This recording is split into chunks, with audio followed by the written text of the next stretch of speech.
Imagine being so compassionate, so determined that he would swear he would not stop until every living creature in this universe was free from suffering.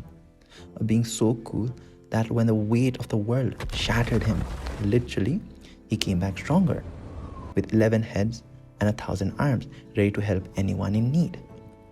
This is the mythos of Avalokiteshvara, the ultimate manifestation of compassion.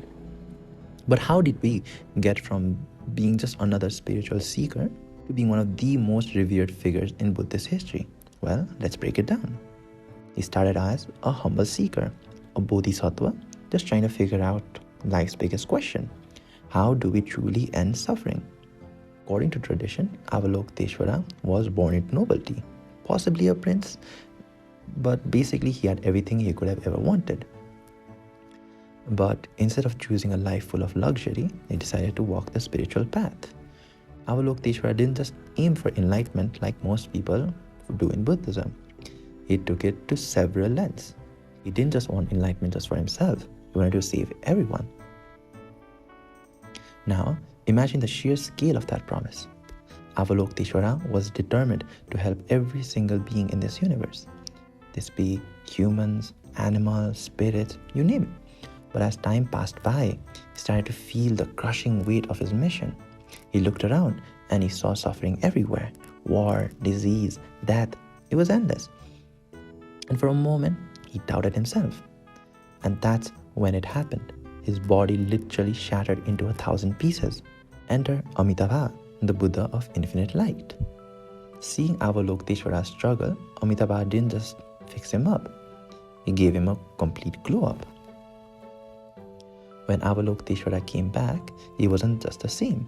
He now had 11 heads to see suffering in every cardinal direction, 1,000 arms, each with an eye in its palm, to reach out and to help everyone, anywhere and everywhere.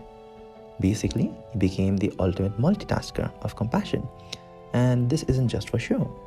His new form symbolized his ability to empathize with everyone and take action no matter how overwhelming the task was.